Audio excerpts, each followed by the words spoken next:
et bienvenue pour une nouvelle croustille. Aujourd'hui je vous retrouve pour une vidéo skincare routine. J'espère que la vidéo vous plaira et c'est parti. D'ailleurs il y a déjà un an voire plus même, je vous ai fait une vidéo où je parlais de ma skincare routine. Elle sera dans le petit i juste ici pour la simple et bonne raison qu'elle est un petit peu plus simplifiée et aussi parce que je vous explique avec les détails tous les produits qu'on peut même retrouver dans ma skincare actuelle. D'ailleurs je voulais vous faire la vidéo dans ma salle de bain en mode youtubeuse beauté qui se respecte. Mais la lampe que j'ai dans la salle de bain, elle clignote. Donc c'était pas très joli à regarder en vidéo. Donc j'ai préféré de changer le tout et de venir m'installer dans ma chambre, ce qui est un petit peu plus quand même agréable, je trouve. Petit disclaimer avant de commencer la vidéo, j'ai créé cette skincare routine grâce aux conseils que j'ai pu avoir sur internet, avec des TikTok de dermato, avec d'autres personnes qui ont montré leur skincare sur les réseaux sociaux, notamment sur YouTube et sur TikTok, mais également par des conseillères Sephora. Donc c'est sûr que tous les conseils que j'ai reçus sont pour mon type de peau, pour mes besoins. Alors c'est sûr que si vous voulez vous renseigner, cette vidéo est la bienvenue pour vous, mais ne prenez pas à la lettre les produits que je vous montre. Renseignez-vous en profondeur pour votre type de peau avant vraiment d'avoir tous les produits, parce que c'est quand même un budget à la fin de la journée et donc le but c'est vraiment de vous aider à tout simplement améliorer votre santé de peau et non pas forcément acheter les produits parce que les autres l'ont. Parce que moi au début je voulais acheter n'importe quoi et je me suis dit que ça ne fonctionnait pas comme ça et bientôt à la fin de la vidéo je vous explique pourquoi. Première étape, utiliser une eau micellaire. Moi, celle que je préfère, c'est la marque Bioderma. Donc moi, je vous recommanderais la rose pour les peaux sensibles. Donc cette étape est très importante pour enlever premièrement le maquillage, mais également pour enlever un petit peu les résidus de pollution qu'on peut avoir sur la peau. Je laisse sécher le tout et je vais poursuivre avec la deuxième étape qui est un toner. Celui-ci de la marque The Ordinary. J'utilise toujours, je l'aime beaucoup et d'ailleurs ce produit est multifonction. On peut également l'utiliser pour son cuir chevelu comme déodorant mais également pour plein d'autres trucs.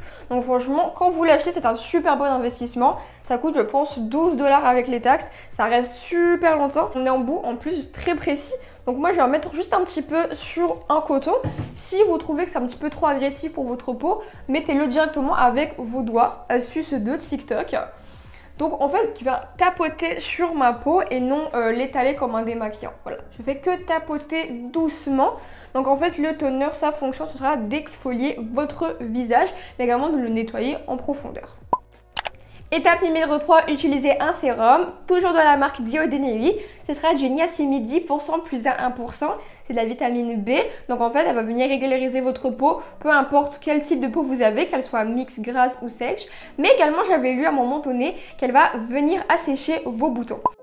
Étape numéro 4 qui sera le dernier sérum de la skincare. Je viens d'utiliser toujours de la marque The Ordinary du lactic acid 10% plus HA.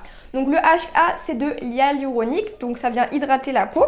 Et donc l'autre, que je me rappelle plus du nom parce qu'on se le dire c'est très complexe pour moi, c'est pour les rougeurs. Donc on va vraiment juste l'appliquer sur les petites zones rouges. Et en fait ça aide à cicatriser la peau. Et ce produit je trouve ça a pris environ un mois et demi pour vraiment avoir des beaux résultats. Donc franchement c'est une pépite, une belle découverte. Et je vous recommanderais de la rajouter dans votre skincare. Chose à savoir que j'avais vu sur le site The Ordinary.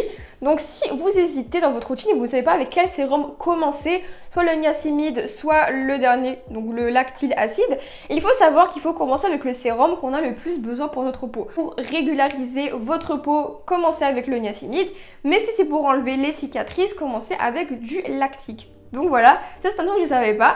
Je trouve que c'est quand même intéressant de comprendre un petit peu mieux comment et quand on utilise les produits. Je ne l'ai pas précisé, mais quand je mets mon sérum, je viens tapoter sur la peau et non trop étaler. On ne veut pas enlever du produit, on veut que la peau vienne l'absorber et on laisse toujours sécher entre chaque étape. D'ailleurs, chaque étape que vous faites, vous devez laisser sécher environ 30 secondes pour passer au prochain produit, pour donner du temps à la peau d'absorber le produit tout simplement.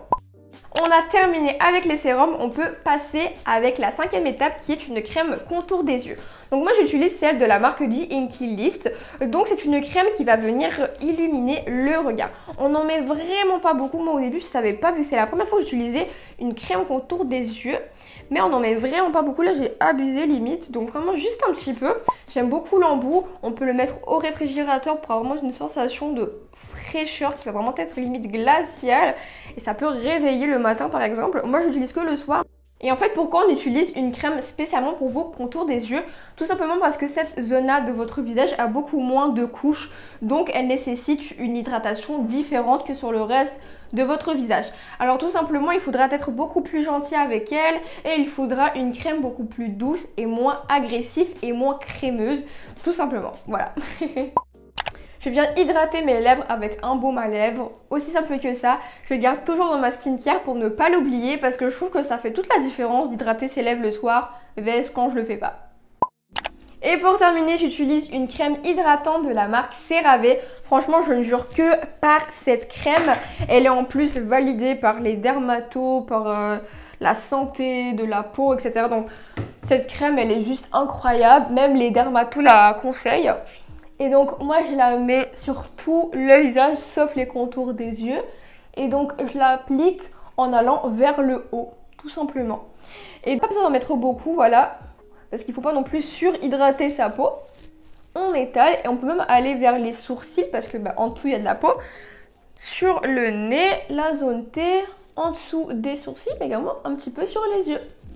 J'avais vu ça sur TikTok.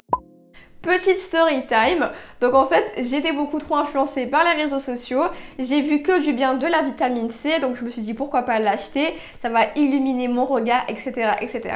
Et donc je l'ai rajouté dans ma skincare sans rechercher si elle se mélangeait avec mes autres produits. Ce que j'avais fait au début pour les autres, mais je sais pas pourquoi, je pense par flemmardise, j'ai complètement oublié de vérifier si ce produit allait fonctionner avec les autres formule de mes produits que j'utilisais, donc que ce soit le toner, les sérums, etc. Et donc après un mois, je trouvais ma peau beaucoup plus agressée, elle était rouge, elle faisait un petit peu de plaques et je comprenais pas. Et un jour en fait, je me suis dit, après ma skincare, je l'ai ressenti, je me suis dit peut-être que c'est la vitamine C. Et donc j'ai fait mes petites recherches et c'était ça le problème. En fait, la vitamine C ne se mélange pas avec mon toner. Donc en fait, elle ne se mélange pas avec le glycose acide. C'est pour ça, donc à faire attention. Mais également, elle ne se mélange pas avec le niacinamide 10% et le zinc 1%. Donc qui est de la vitamine B. Alors la vitamine C ne se mélange pas du tout avec ces deux éléments. Et donc voilà, erreur de débutant, ça m'apprendra à faire mes recherches en avance. C'est pour ça la morale de l'histoire, toujours faire ses recherches avant d'acheter les produits pour savoir si tout va ensemble et si toutes les formules fonctionnent les unes avec les autres et si elles vont aider votre peau à être en meilleure santé. Et voilà, la vidéo touche à sa fin, j'espère sincèrement qu'elle vous aura plu.